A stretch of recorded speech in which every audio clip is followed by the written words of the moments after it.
سلمان فارسی نے بھی ہمت پکڑی، حجرے کے دروازے پہ سلام پیش کر کے انتظار کرتے کرتے انہیں بھی واپس لوٹنا پڑا۔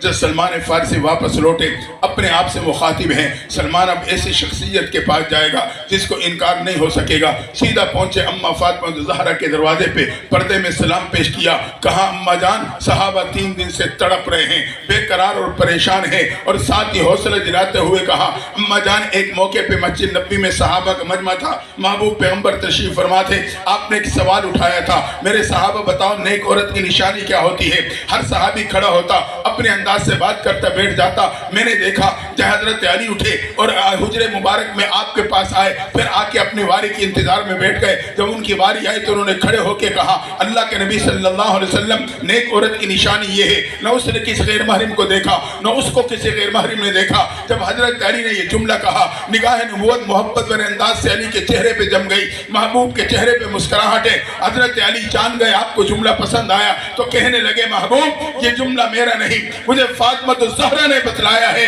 اماں جان جب محبوب نے یہ سنا تو زبان نبوت میں جملے تھے، کہا علی فاطمہ تو بضعۃ منی، فاطمہ تو بضعۃ منی، فاطمہ کا کیا کہنا وہ تو میرے جگر کا ٹکڑا ہے۔ اماں جان آپ جائیں آپ کو تو اجازت مل جائے گی۔ فاطمہ الزہرا حجرے کے دروازے پہ سلام پیش کیا، محبوب نے سنا لختی جگر آ گئی، بے قرار اور پریشان ہے، اندر آنے کی اجازت دے دی۔ فاطمہ الزہرا آگے بڑھی، قریب جا کے بیٹھتی ہیں، چہرے انور کو دیکھ کے کہنے لگی اماں جان ابا جان کیا بات ہے؟ آپ کے چہرے مبارک کا رنگ زرد ہے، آنکھوں مبارک میں آنسو تیر رہے ہیں، صحابہ 3 دن سے تڑپ رہے ہیں، یہ جملہ سننا تھا۔ محبوب تڑپ گئے، کہا فاطمہ میں تجھے کیا بتلاؤں؟ 3 دن قبل جبریل امین آئے تھے، انہوں نے مجھے بتلایا ہے اللہ نے میرے امت کے گناہگاروں کو جہنم میں ڈال دیا ہے۔ جب سے میں نے رب کا فیصلہ سنا میں بے قرار اور پریشان ہوں، رب کے در پہ پڑا، اب میں رب کو امت کے حق میں منا رہا ہوں۔ یہ کہا اور پھر سجدے میں چلے گئے۔ یا ربی امتی کی فضا سے حجرے کی فضا پھر گونج جاتی ہے، رحمت جوش میں آ گئی، جبریل امین آئے، محبوب رب سلام دے رہا ہے، ساتھ ہی پیغام دے رہا ہے وَلَسَوْفَ يُؤْتِيكَ رَبُّكَ فَتَرْضَىٰ، آپ سجدے سے سر اٹھائیے، آپ کو اتنا دوں گا کہ آپ میرے سے راضی ہو جائیں گے۔ محبوب نے سجدے سے سر اٹھایا، لختی جگر کی طرف متوجہ ہوئے، فرمائے فاطمہ مبارک ہو، اللہ نے مہربانی کا معاملہ فرما دیا، رب نے میرے سے وعدہ کر لیا ہے میں قیامت کے دن آپ کو اتنا دوں گا کہ آپ میرے سے راضی ہو جائیں گے۔ فاطمہ گواہ ہو جانا میں قیامت کے دن اللہ سے اس وقت تک راضی نہیں ہوں گا جب تک وہ میرے امت کے آخری فرد کو بھی جنت میں داخل نہیں کر دے گا۔ کسی امت کو ایسے نبی نہیں ملے، آئیں اسی نبی کے دامن کو مضبوطی سے تھام لیں، منمانی چھوڑ دیں، اپنے نبی کے بتلائے ہوئے تعلیمات کے مطابق اپنی زندگی کو ڈھال لیں، اپنی زندگی کو محبوب کے طریق اور سنتوں سے مزین کر لیں۔ ہاں آج دنیا میں خوشی کے موقع پہ بچیوں کو بیوٹی پارلر سینٹر بھیجا جاتا ہے، ایک خاتون ہنر کے مطابق رنگ چڑھاتی ہے تاکہ اس کا حسن دوبالا ہو جائے، خاون کے سامنے جائے، پہلی نظر میں اس کے محبوب بن جائے۔ مجھے اور آپ کو بھی میرے اور آپ کی سطح کے مسعود کی سطح کے مطابق سمجھایا جا رہا ہے۔ رب کہتا ہے میرے بندے تو اپنے آپ کو میرے محبوب کی سنتوں سے سجا لے، میں تجھے بھی اپنا محبوب بنا لوں گا۔ رب کہتا ہے قل ان کنتم تحبون اللہ فاتبعونی یحببکم اللہ، میرے محبوب انہیں کہہ دیجئے یہ اپنی زندگی کو آپ کی سنتوں سے سجا لیں گے، میں پہلی نظر میں انہیں بھی اپنا محبوب بنا لوں گا۔ دعا ہے اللہ تعالی ہمیں اور آپ کو اپنے محبوب کی کامل اتباع نصیب فرمائے، اور اللہ ہم سب کو عمل کی توفیق عطا فرما دے۔ اللہ تعالی اس مسجد کی ضروریات غیب کے خزانوں سے مکمل فرمائے، آپ کی دیوے ہو کو اللہ تعالی قبول فرما لے۔ وآخر دعوانا الحمدللہ رب العالمین۔